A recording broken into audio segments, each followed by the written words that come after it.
fait, j'ai une citation là, mais je sais pas si je tombe.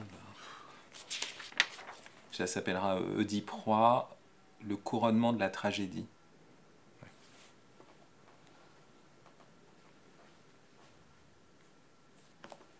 Bon, couronnement, corona, enfin voilà. Mais en fait, c'est sur. Bon, vous allez voir, c'est essayer de remonter au premier texte de la littérature sur la peste, quoi. Après, épidémiologique, on a essayé de se mettre dans la peau du virus. Là, il s'agit de revenir à des grands textes littéraires qui essayent de nous faire penser l'épidémie. Il y a toute une littérature de l'épidémie. Il y a le Hussard sur le toit, par exemple, de Giono, assez proche de nous, qui parle d'une épidémie de choléra. Il y a plus en arrière Thucydide, la fameuse guerre du Péloponnèse, et le livre 2 est consacré à la peste d'Athènes, très célèbre, qui sera reprise par Lucrèce, on en reparlera, et qui est en plus un texte prodigieux parce que Thucydide a été lui-même témoin oculaire, il a lui-même été malade de la peste, guéri, et il va raconter ça 25 ans après. Donc c'est le passage, si vous voulez, du témoin à l'historien, ça aussi.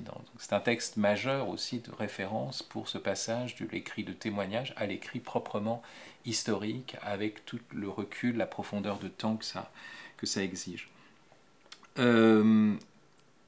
Plus récemment, il y a un auteur sud-africain, c'est Olivier Rey qui m'a alerté à ce sujet, qui s'appelle Deon Meyer, et qui a écrit en 2017 un très intéressant livre intitulé L'année du lion, aussi où il y a encore une histoire de virus, de fièvre qui se répand partout, et on est un peu dans la situation actuelle. C'est un livre vraiment très intéressant, je le recommande, mais nous, on va aborder la grande littérature, hein, et un des premiers grands textes qui parle d'une épidémie, qui est sans doute un des chefs-d'œuvre absolus de la littérature, c'est Oedipe Roi de Sophocle. Oedipe Roi, tout le monde connaît l'histoire du type qui tue son père et couche avec sa mère. C'est surtout une structure ultra moderne. C'est une detective story dans Oedipe. Hein, ça commence avec cette peste d'Athènes, de Thèbes, pardon, pas d'Athènes, voilà, justement, de Thèbes. Et la question, c'est qu'on sait que cette peste est liée au fait que le meurtrier du précédent roi, Laios, court toujours. Et il faut trouver qui est le meurtrier. Alors, Oedipe, qui est le successeur de Laios, va chercher ce meurtrier, il va faire une enquête, et d'ailleurs, il y a des moments très intéressants d'interrogatoire précis, hein, dans cette tragédie. C'est-à-dire qu'il confronte les témoignages, et puis il interroge en posant des questions assez fines pour essayer vraiment de dégager la vérité. Et bien sûr, ce qui est ultra moderne, c'est que l'enquêteur découvre qu'il est lui-même le coupable. Voilà, c'est ça la trame, le pitch, et structurellement, c'est original. Alors, ça commence par la peste de Thèbes. Oedipe est dans le confinement de son palais, et cela commence avec les Thébains qui l'appellent au secours, parce que Oedipe est précisément le sauveur de la cité de Thèbes. Dans le film de Pasolini, Oedipe Roi, qui est vraiment un très beau film, un film très fort, avec notamment cette ellipse incroyable où il y a la nuit de noces, il épouse Jocaste, hein, il a répondu à l'énigme du Sphinx, et il épouse Jocaste, la récompense de devenir le roi de Thèbes après avoir délivré Thèbes, et on voit le lit de noces, l'obscurité qui se fait, et l'image juste après, c'est la peste. Et alors encore après, on voit le prêtre qui est délégué des Thébains, et c'est intéressant, c'est Pasolini lui-même qui joue ce prêtre, et qui va tenir ce discours à Oedipe, sauve-nous. Je prends ici la traduction de Victor-Henri de Bidour, qui est le traducteur d'Aristophane aussi. C'est intéressant, Aristophane c'est l'auteur comique, Sophocle c'est l'auteur tragique. Vous savez qu'à la fin du du banquet de Platon, il y a cette question, alors que tout le monde est en train de ronfler, et Socrate discute encore avec Agathon, et leur débat c'est est-ce que c'est la même personne qui peut écrire des tragédies et des comédies? Et la thèse de Socrate c'est oui. Le même peut être un auteur comique et un auteur tragique. Et là, on a un traducteur qui est un grand traducteur du comique grec, mais qui est aussi un traducteur admirable des grandes tragédies. Et alors, ici, Sophocle, voilà comment c'est dit, hein, c'est les prêtres qui viennent voir Oedipe dans son palais, et le prêtre dit, donc joué par Pasolini dans son film, ô toi dont les vertus sont sans égal ici-bas, va, redresse la cité, va, ne t'endors pas, ce pays, pour ton zèle de jadis, te donne aujourd'hui le nom de sauveur. Il a sauvé la cité, alors que Laïos était mort, il n'y avait plus de roi, et il y avait la Sphinge qui chantait ses énigmes et qui prenait son tribut de jeunes gens et qui dévastait Thèbes. Eh bien, il a répondu à l'énigme et il a sauvé. Donc, il devient le sauveur. C'est d'abord cela, hein, le sauveur. Et notre redressement ne se solderait que par une nouvelle débâcle alors que tu es le sauveur. Ce serait là le bilan de ton règne? Non. Relève la cité, assure à jamais son avenir. Une grâce du ciel s'est posée sur toi jadis pour te permettre de restaurer notre destin. Ce que tu fus alors, sois-le maintenant encore. Autrement dit, délivre-nous de la peste. Non, tu nous as délivrés de la Sphinge, délivre-nous de la peste. Et ici, la grande découverte, c'est que ce sauveur, c'est le souilleur. Et tout l'itinéraire d'Oedipe, ça sera de découvrir que lui, sauveur, est en fait le souilleur. On n'est pas dans un registre qui est un registre chrétien. Ici, on est dans une tragédie grecque. On fera notre prochain épisode sur le roi David, on changera de registre, ça sera dans le biblique, mais dans le grec, vous voyez, c'est le même qui est le sauveur et le souilleur. C'est ça hein, qu'on va découvrir avec Oedipe. Alors, on est dans une tragédie. Et le mot tragédie, déjà, il faudrait voir ce que ça veut dire. Comment penser la peste, par exemple, comme une tragédie? C'est ça ce que va faire l'histoire d'Oedipe. Vous savez que tragédie, littéralement, veut dire le chant du bouc. C'était l'animal que l'on sacrifiait aux Dionysies, hein, qui étaient les fêtes de Dionysos, mais aussi le moment du grand concours tragique, où les auteurs écrivaient une trilogie tragique, suivie d'une comédie, en fait, hein, d'une farce. Et donc, aborder les drames liés à l'histoire de Thèbes, c'est typique de cela parce que Thèbes est la ville de Dionysos. Il est le fils d'une princesse thébaine qui s'appelle Sémélé. Vous savez que Jupiter donc, va avoir un enfant avec cette Sémélé, qui à un moment va avoir un doute sur qui est le père. Et elle demande à voir qui est le père, vous savez, et puis elle est réduite en sang, puisqu'elle a vu, elle voyait Dieu en face, donc elle a vu Jupiter en face. Et puis il y a cette histoire aussi célèbre à Thèbes, c'est que Dionysos va partir vers l'Orient, et quand il reviendra vers Thèbes, il va vouloir imposer son culte, et le roi de Thèbes, qui est son oncle, Panthée, va refuser ce culte à Dionysos. Et c'est la célèbre tragédie des Bacchantes, vous savez, où il y a déjà une histoire de mère et de fils qui se passe pas bien, puisque Dionysos va déclencher cette folie, cette transe des Bacchantes, dont la mère de Panthée, Agavée, et Agavée, dans sa folie, va tuer son fils, va le déchiqueter, vous voyez, il est déchiqueté, quasiment dévoré par sa mère. Et donc c'est dans cette cité-là, hein, c'est à Thèbes que continue l'histoire et la série des histoires terribles. Alors, on parle ici de tragédie, et nous faisons couramment l'usage du mot tragédie pour décrire certaines situations humaines. Et récemment encore, Hubert Védrine, dans le Figaro, Hubert Védrine qui est l'ancien secrétaire général de l'Élysée sous Mitterrand, qui a été ministre des Affaires étrangères en 1997-2002, voilà ce qu'il écrit, je prends l'iPhone, là c'est sur lefigaro.fr.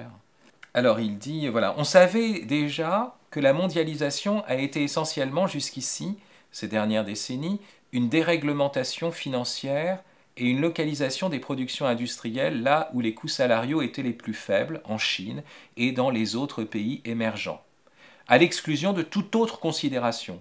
On redécouvre que les dépendances stratégiques que cela a générées ont été jugées secondaires. On voit qu'il n'y a pas de système multilatéral ONU, OMS, G7, G20 suffisamment opérationnel. Voilà, la crise du coronavirus nous montre que la mondialisation n'a pas vu les dépendances que ça avait créées et il n'y a pas de système multilatéral suffisamment opérationnel. Et il ajoute, on a la confirmation que l'Union européenne, le marché unique et la politique de la concurrence ont été conçus pour un monde sans tragédie.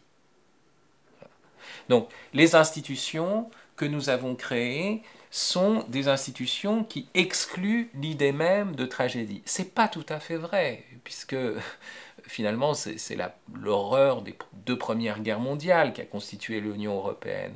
Mais surtout, il y a quelque chose qui est assez étonnant, c'est l'usage du mot tragédie dans ce texte. Parce que l'idée d'une institution qui pourrait résister à la tragédie, on ne voit pas ce que c'est. Précisément, la tragédie, c'est ce qui vient nous laisser sans recours et sans secours. Et donc, parler d'une institution qui pourrait exister dans la considération complète du tragique, non. Elle pourrait dire, voilà, je n'aurai jamais la solution ultime des choses, mais, vous voyez, forcément, quand la tragédie advient, on est désarmé. Donc, comment est-ce qu'on pouvait résister encore? Et vous voyez, c'est encore manquer la profondeur tragique dans laquelle va nous faire entrer Oedipe vis-à-vis de la question de la peste. Parce qu'on pense que, voilà, il y a peut-être une solution politique, on va chercher encore des responsables, on va dénoncer le système. Hubert Védrine, par exemple, dénonce le tourisme mondial, vous voyez, cette circulation. On va dire que, en fait, il faudra un autre système, relocaliser l'économie, revenir à une agriculture et plus écologique, et puis s'intéresser davantage au système de santé. Oui, c'est vrai, c'est intéressant. Mais quand on parle comme cela, on ne s'élève pas encore au niveau tragique. Et à supposer même que nous trouvions une vie en équilibre avec la nature, sans la dévastation techno-industrielle, il pourrait y avoir encore des épidémies. Et la preuve, la peste de Thèbes. Voilà. On est à une époque, c'est pas la nôtre, et ça arrive, et c'est arrivé. Quel est ce mal? Vous voyez, donc il y a quelque chose de ridicule à tout le temps chercher des coupables, à être dans cette logique du complot. Les responsables, on va les désigner, il suffit de changer le système, tout ira mieux, nous serons dans un monde sans épidémie. C'est aussi ridicule que de dire aujourd'hui nous parlons d'Oedipe Roi et effectivement tout ça vient de Macron qui est un peu dans la même situation puisqu'après tout il a épousé une femme qui aurait pu être sa mère. Hein, ça ne vous rappelle pas un peu Oedipe et la peste arrive, alors vous voyez c'est clair, c'est ça. Bon, non, c'est un peu ridicule. Et vous comprenez que derrière ça, c'est la logique du fléau. On utilise aussi aujourd'hui le mot fléau.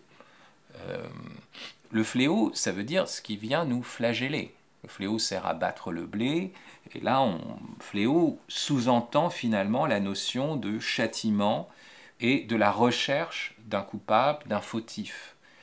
Et c'est vrai que le mouvement qu'on essaye de penser ici avec Oedipe, c'est le passage d'Oedipe qui est confiné dans son palais. Les Thébains arrivent, lui disent qu'il y a cette peste, lui demandent de faire quelque chose, et il va s'interroger. Qui suis-je au fond? Qui a tué Laios? Puis tout d'un coup ça va devenir, ah mais moi je suis le successeur de Laios, et est-ce que c'est moi? Et il y a un passage du confinement à l'intériorité dans cette histoire, c'est vrai. Il y a la recherche d'un fautif, c'est vrai, mais le tragique va au-delà de la simple désignation d'un coupable. Parce que dans le tragique, le coupable est aussi la victime. Et c'est ça qui est très mystérieux. Alors, vous voyez, ça suppose qu'on distingue sérieusement la tragédie d'autres genres. C'est Henri Gouillet, dans son très beau livre « Le théâtre et l'existence », qui a fait ces différentes catégorisations, et il explique qu'il cherche le sens profond, ce qui caractérise profondément une tragédie, une situation tragique, et il explique que la tragédie, d'abord, se distingue du drame. Le dramatique, lui, est tourné vers la mort. Mais il peut y avoir, vous voyez, une situation où il y a mort sans tragédie. Les accidents de la route, ouais, bon, où ça conduit à un suicide, mais parce qu'on est malheureux. Bon, c'est du drame, c'est du drame. On peut être dans le théâtre d'ailleurs de l'absurde. C'est du drame et ça n'a aucun sens. Voilà, c'est pas une tragédie. On peut être dans le drame bourgeois. Alors le drame bourgeois, il y a un mal, mais on va trouver le coupable. Il y a toujours un coupable, il y a toujours quelqu'un qui a mal fait dans le drame bourgeois, parce que la logique du bourgeois, c'est la logique du self-made man. Donc on se fait soi-même, quand on se plante soi-même. On peut toujours désigner des coupables, on est dans un monde individualiste où chacun construit sa propre vie et fait sa propre fortune. Ça, c'est le drame bourgeois. Vous avez le mélodrame, où c'est la plainte, le sentimentalisme, vous voyez, le gémissement. Est-ce que le gémissement suffit à faire du tragique? Il faudrait que ce gémissement soit un petit peu vertical. Donc qu'est-ce qui spécifie vraiment la tragédie? Et Henri Gouillet dit cette chose-là, moi j'en ajouterai une seconde, mais la chose la plus importante, c'est il y a tragédie lorsque les hommes sont livrés aux dieux, livrés à une transcendance. Il y a une double transcendance dans la tragédie. Il y a une transcendance humaine, c'est-à-dire la transcendance généalogique. Souvent, on a des fils qui portent la faute des pères. Ça, c'est classique. Mais il y a aussi une transcendance divine. Il y a toujours un oracle, vous voyez, souvent un oracle. C'est en cela, par exemple, que Macbeth est une tragédie, parce que dans Macbeth, il y a l'annonce d'emblée par les sorcières au début de Macbeth, avec, vous savez, ces oracles à double entente. L'oracle a double sens. Qu'est-ce que ça veut dire? Alors on peut avoir un sens très positif. Il t'arrivera rien, tu resteras roi tant que la forêt ne se mettra pas en mouvement. Ça, il dit, bah, c'est pas possible, voilà, jamais la forêt. Puis vous savez qu'à la fin, dans Macbeth, il se déguise avec des branches d'arbres pour s'avancer. Alors il voit la forêt se mettre en mouvement et il comprend que c'est la fin de son règne. Mais vous voyez, il y a une annonce à l'avance, c'est vrai, donc cet oracle, et ça vient des dieux. Il y a quelque chose qui est le fait d'être livré à des puissances qui sont au-delà des puissances humaines. Ou encore, ça peut être la vengeance d'une déesse, par exemple Junon, qui est très jalouse de ce que fait son époux et des différentes femmes qu'il a. Et alors, voilà, dans l'histoire d'Hercule, c'est ce qui se passe. Junon va se venger. La première chose, l'homme, et c'est pas n'importe quel mal, c'est l'homme qui est livré à la transcendance. C'est ça qui est premier dans la tragédie. Donc il y a cette verticalité tragique. La deuxième chose qui est typique d'une tragédie, c'est que tout est écrit et rien n'est joué. On pourrait dire que la tragédie a la structure même du théâtre pour l'acteur. Vous voyez, l'acteur dit un texte qui est déjà écrit, tout est écrit, mais rien n'est encore joué. Le texte, il va devoir l'incarner, l'interpréter et même improviser. Donc, il n'y a pas encore... Mais à l'intérieur d'une détermination totale, il y a une liberté de jeu. Ça, c'est le propre du théâtre. Hein. Vraiment, nous faire découvrir à travers les catégories d'incarnation, d'interprétation et d'improvisation propres aux comédiens qui jouent un rôle, qu'il peut y avoir un déterminisme, tout peut être déjà écrit, et cependant, rien n'est encore joué, puisque on va inventer cette manière d'incarner, d'interpréter ou d'improviser à l'intérieur du rôle. Dans le cas de la tragédie, bien sûr, le tout est écrit, tout est su à l'avance, c'est là le personnage qui le vit. Hein. Il y a cet oracle, Oedipe, les parents d'Oedipe, Laios et Jocaste, ont cet oracle de Delphes qui dit qu'il va tuer son père et épouser sa mère, horreur, donc on va chasser Oedipe, on va essayer de le faire tuer, le berger a pitié, il va, c'est comme dans Blanche-Neige, il va finalement le donner au serviteur d'un autre roi, le roi de Corinthe, et Polybe et Méropée vont adopter Oedipe. Quand il est jeune, on lui dit « Ah, t'es peut-être un enfant adopté, t'es peut-être un bâtard », il est troublé, il va consulter l'oracle pour savoir, et ce qu'entend l'oracle, il entend de l'oracle la même prédiction, tu vas tuer ton père et tu vas épouser ta mère, et donc il va fuir Corinthe, parce qu'il croit que Polybe et Méropée sont ses parents, il va se mettre à pleurer, et c'est comme ça qu'il va se jeter vers Thèbes, et qu'il va aller vers ses parents, ses géniteurs, hein, ses parents naturels, Et voilà, il va croiser Laios au carrefour de 3 routes, il va le tuer, Esclandre, Laios ayant été lui-même violent dans cette scène-là. Il va délivrer Thèbes de la Sphinx, et puis il va épouser Jocaste, devenir le nouveau roi. Il ne sait pas que c'est sa mère, bien sûr. Et donc vous voyez que dans cette logique de la tragédie, tout ce qu'on fait pour fuir la prévision, la prédiction, l'oracle, eh bien, conduit à accomplir la chose. D'ailleurs, c'est intéressant, Hubert Védrine dit voilà, cette propagation tragique de l'épidémie, c'est lié à l'hypermobilité du monde, la fluidité, etc. C'est drôle parce que dans Oedipe, il y a une histoire de mobilité. Celui qui était à Thèbes passe à Corinthe, il repart à Thèbes. Vous voyez, s'il était resté dans sa cité, et puis d'ailleurs si les parents avaient accepté jusqu'au bout, enfin bon, qu'est-ce qui se serait passé? Ouais. Donc vous voyez que dans l'histoire, c'est quelque chose de proprement lié au tragique. C'était prévu, et c'est surprenant. Ça se réalise de manière surprenante. C'est-à-dire que dans la logique tragique, même le prévisible, même le prévu, fait événement. Et de fait, on sait des choses qui sont prévues, archi-connues, et qui feront événement. La mort, par exemple. Je vais mourir. Bon, dans La mort d'Ivan Ilitch, on voit bien ce passage où il dit, ben voilà, j'ai toujours su que tous les hommes étaient mortels, et que, voilà. Mais non, quand ça vous arrive, vous le saviez depuis toujours, quand ça vous arrive, c'est un événement radical. C'est plus que nouveau. C'est plus qu'inattendu. C'était prévisible. Même, on pouvait s'y attendre, bien sûr, on s'y attendait, mais non. C'est plus qu'inattendu. C'est ça aussi dans l'amour. Vous pouvez vous imaginer ce que c'est qu'aimer, lire des romans, etc. Et puis quand ça vous arrive, c'est un événement. La chose, de l'autre côté, à l'opposé de la mort, bien sûr, le truc archi connu, puis quand ça vous tombe dessus, vous êtes stupéfait, c'est la naissance. Ah, bien sûr, vous savez ce que c'est qu'avoir des enfants.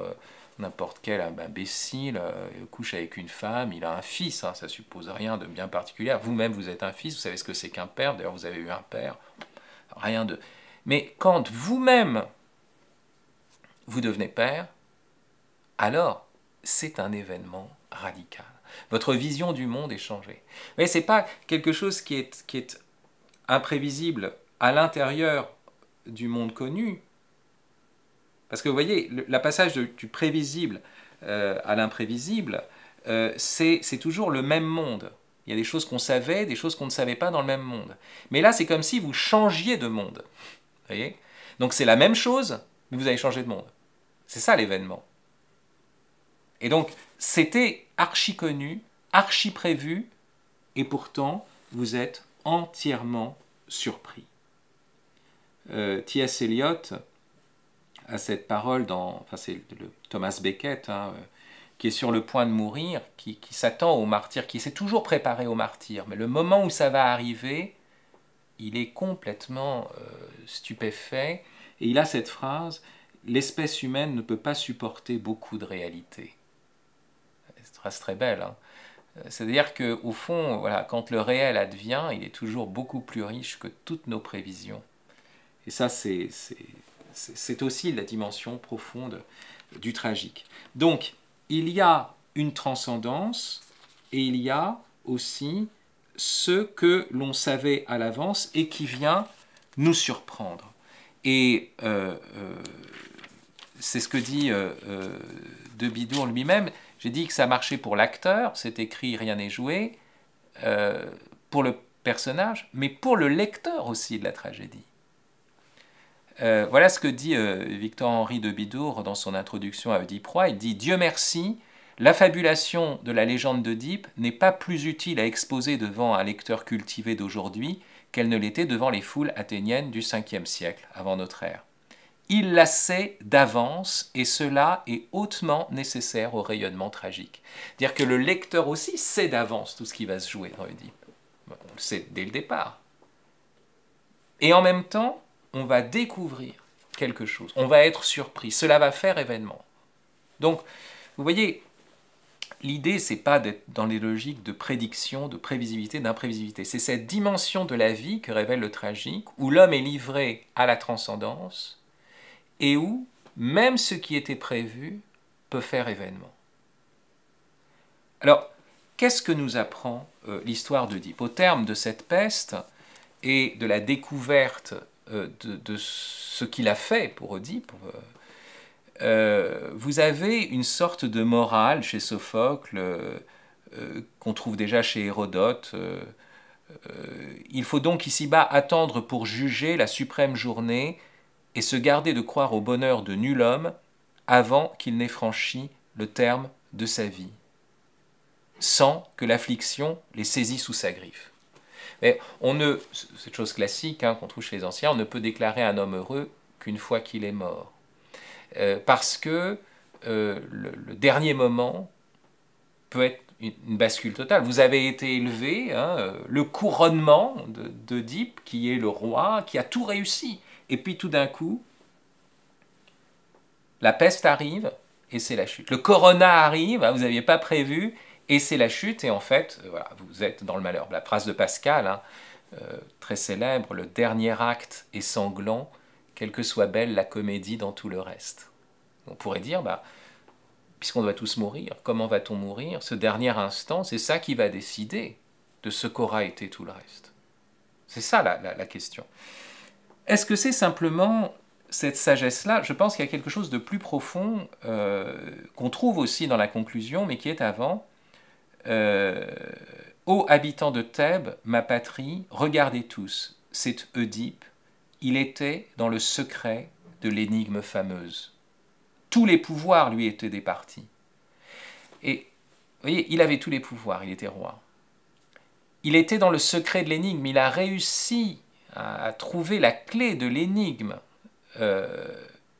mais il n'a pas vu à quel point il était une énigme pour lui-même. Celui qui résout toutes les énigmes reste encore une énigme pour lui-même. Et au fond, c'est ça. C'est comment répondre à la question « Qui suis-je » On est livré à l'abîme. On a soulevé le masque, qu'est-ce qu'on voit? Un visage. Mais c'est quoi un visage? C'est un abîme. C'est ça ce que va nous dire la tragédie. Et d'ailleurs, de ce point de vue-là, il est faux de penser que l'enquête d'Œdipe dans Œdipe Roi, c'est qu'il découvre qu'il est le coupable. Il va découvrir, comme je l'ai dit, qu'il est aussi la victime, parce qu'il n'a pas voulu mal faire. Ses intentions étaient toujours bonnes. Et en même temps, avec les meilleures des intentions, sauver un peuple, etc., qu'est-ce qu'il fait? Il tue son père, il couche avec sa mère. Bon, on est un peu inquiet.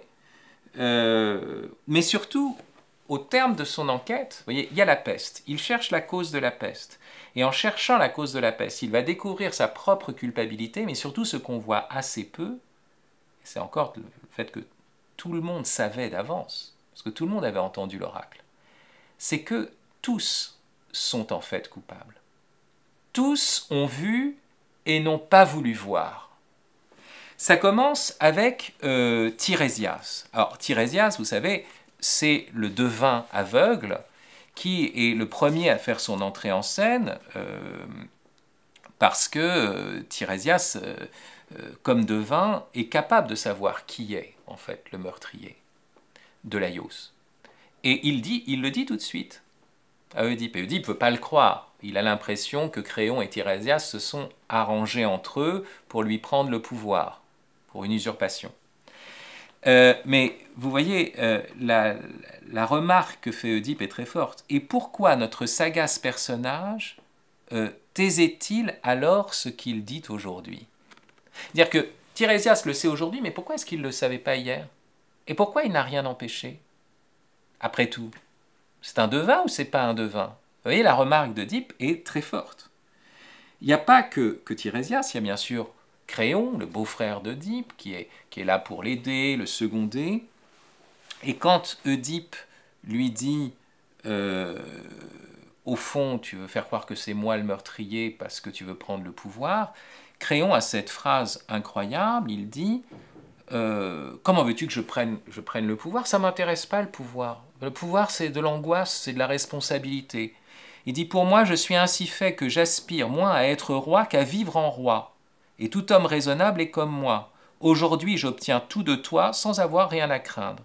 Et si je régnais moi-même, il y a bien des choses, oui, que je ferais contre mon gré.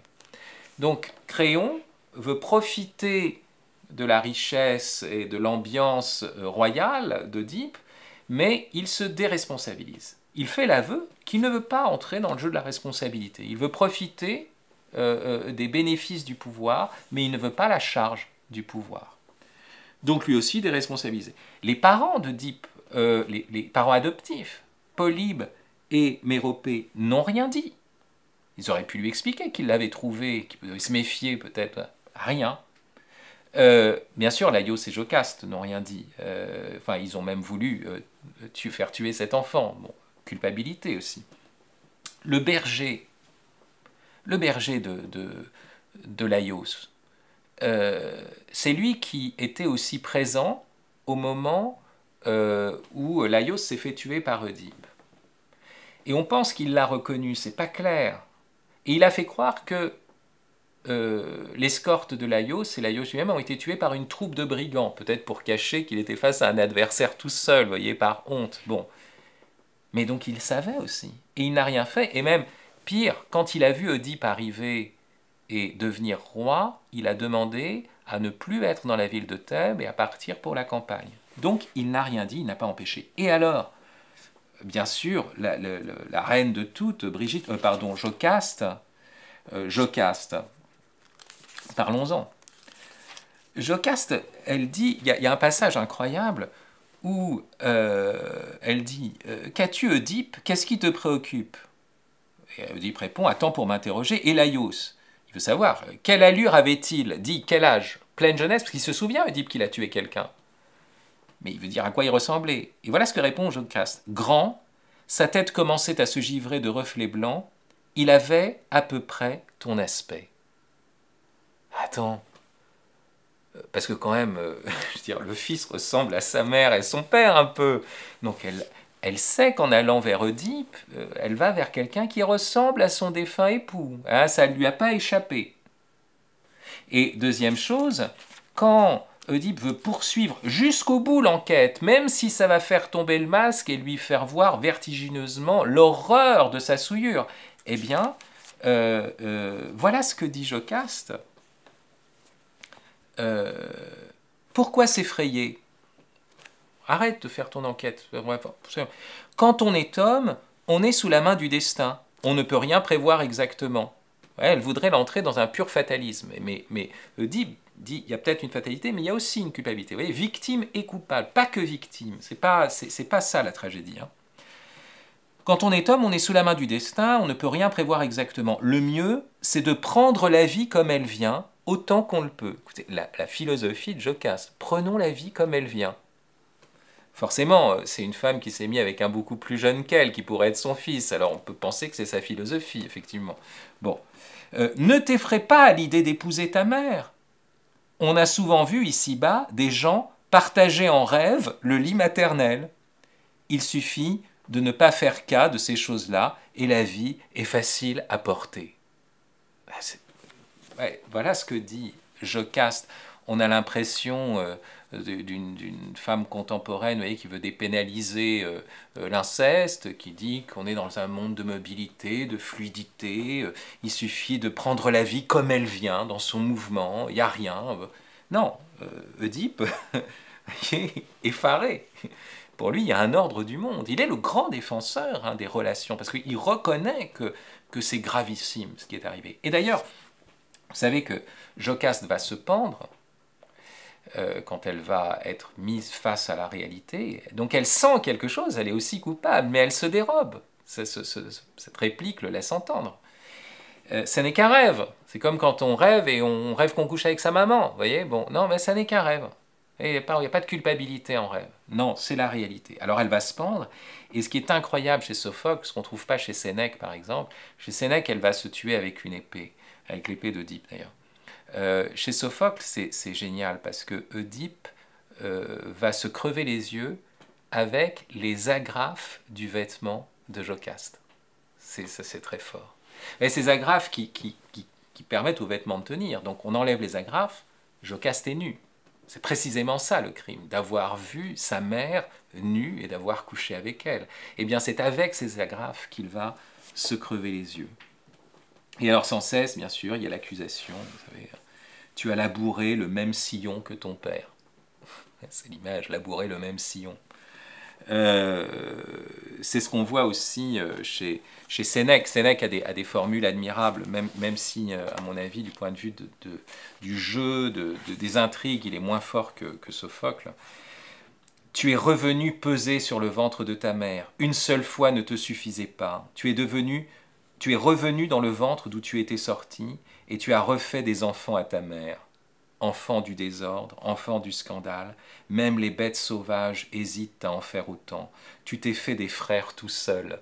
J'aime bien cette expression, rarement dit, tu t'es fait des frères tout seul. Ah bah oui, s'il y a des frères, il est le frère de ses enfants. Donc, tu es un monstre plus compliqué, une énigme plus tortueuse, une devinette plus torturée que les chansons de ta sphinge. Et ça, c'est extrêmement fort. Et alors, Jocaste est aussi coupable, et les dieux sont coupables. Ultimement, ce sont les dieux qui sont attaqués. Comme le dit le chœur, les dieux s'en vont dans cette histoire d'Œdipe. Quel dieu maudit a fondu sur toi? Et un dieu qui n'est plus béni, mais qui est un dieu maudit. Et chez Sénèque, toujours des paroles extrêmement fortes. Voilà ce que dit Œdipe à propos de lui-même. Je suis la faute, je suis le vagabond du siècle, je suis la haine des dieux, c'est la traduction de Florence Dupont, hein, qui est vraiment très bonne. Je suis la faute, je suis le vagabond du siècle, je suis la haine des dieux, je suis la mort du droit, je suis la fin du sacré. Mon premier soupir devait être le dernier. Allons, Œdipe, courage, retrouve-toi, retrouve ton insolence d'autrefois. Tu viens d'être père, va dans le palais en informer ta femme, va la remercier. Aujourd'hui, elle te donne encore un fils, la famille s'agrandit. Oui, parce que il vient d'être père, parce qu'il vient de découvrir qu'il est le fils de sa femme. Et c'est ça l'humour de Sénèque, son ironie cruelle. Mais vous voyez, tout s'effondre. C'est-à-dire que la peste nous livre à quelque chose qui n'est pas simplement l'idée qu'on va trouver des solutions, on va trouver des appuis, on va peut-être s'en sortir à un moment donné, mais ça n'est qu'au prix d'avoir découvert un mal profond qui a tout atteint, toutes nos relations.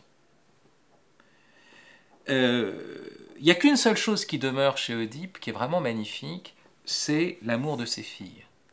Il dit, mais mes garçons vont s'en sortir tout seuls. Bon, il n'imagine pas ce qui va se passer ensuite, mais il continue, il parle d'Ismène et d'Antigone, et on sait que c'est Antigone qui va l'accompagner à Colonne, hein, et jusqu'à la ville de Thésée. Mais c'est comme si...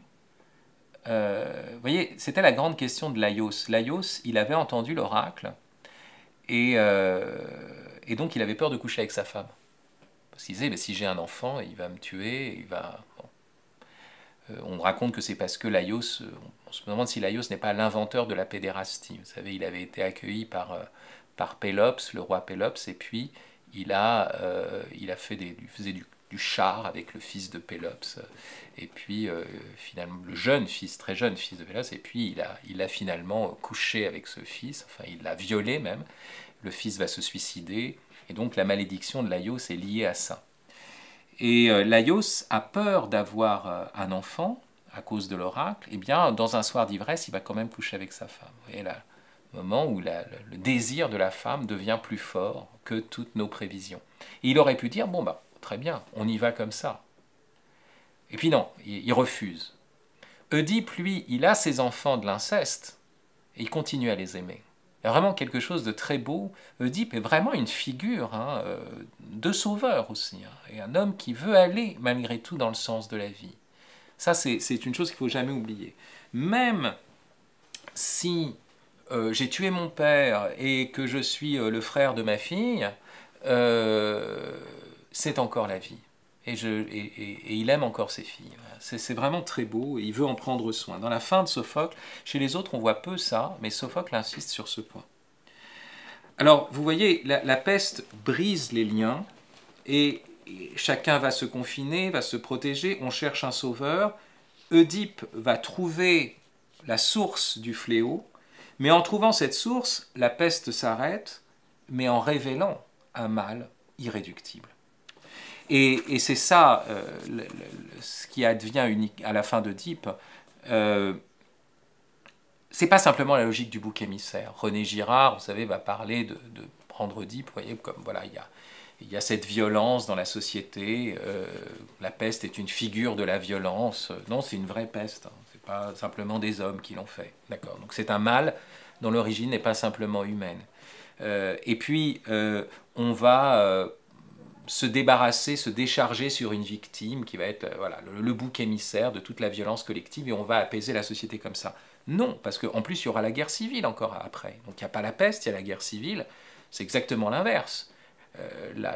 L'exclusion d'Oedipe de Thèbes va arrêter la peste, mais va introduire une nouvelle violence parmi les hommes. Donc c'est pas une bonne lecture. On ne sort dans Oedipe de la peste, ou qu'est-ce que va nous révéler la peste? Qu'il y a un mal qui ne relève pas de la responsabilité humaine seulement. On est à la fois coupable, mais on est aussi victime. Le même est le sauveur et le souilleur, et il y a un mal qu'on ne peut pas entièrement circonscrire. Il n'y a pas d'autre solution dans la tragédie qu'une déchirure verticale. L'homme se change en cri. Et je pense à deux auteurs. Je pense à Ernest Hello, celui qui a été un maître aussi bien pour Georges Bernanos, pour Léon Bloy, mais aussi pour Henri Michaud, qui a dit qu'il avait aimé Ernest Hello et comment s'appelle-t-il, Lautréamont, sans réserve. Ernest Hello dit dans son journal « Je n'ai à moi que mon gémissement ». Ça, c'est une parole tragique. Et Georges Bataille, c'est pour ça que ma langue a fourché tout à l'heure, j'avais parlé de Georges Bataille et pas de Georges Bernanos, dans l'expérience intérieure, ce grand ouvrage de mystique athée, bon, mais en réalité, un ouvrage où le couronnement est précisément tragique. La pensée de Bataille est proche des tragiques grecs. Voilà ce qu'il dit. « Je saisis en sombrant que la seule vérité de l'homme, enfin entrevue, est d'être une supplication sans réponse. » C'est beau, hein, ça. C'est ça à quoi nous ouvre le tragique. La possibilité d'une supplication sans réponse. Alors, sans réponse ici-bas. Il ne s'agit pas simplement de dénoncer le système. Non, il y a aussi l'événement du mal, alors même qu'on pouvait le prévoir, alors même qu'on avait parlé de pandémie, de choses qui pouvaient arriver, mais qui vient nous frapper de plein fouet, qui nous surprend. Et à ce moment-là, on n'est pas simplement dans le confinement, on entre en soi-même, on découvre sa faute, on découvre d'innombrables fautes, mais on découvre aussi qu'on est en même temps coupable et victime. C'est ça la perspective tragique. Et alors, qu'est-ce qui nous reste? Vous voyez, le sol se dérobe sous nos pieds, on n'a même pas recours au soleil, parce que même si le soleil est un dieu, quel dieu est-ce? Est-ce que c'est un dieu maudit? Et alors il ne reste plus qu'une sorte de cri, de déchirure verticale. Et c'est ça la dernière dignité de l'homme, hein, dans la dimension tragique grecque et chez Sophocle, n'être plus qu'un cri vertical.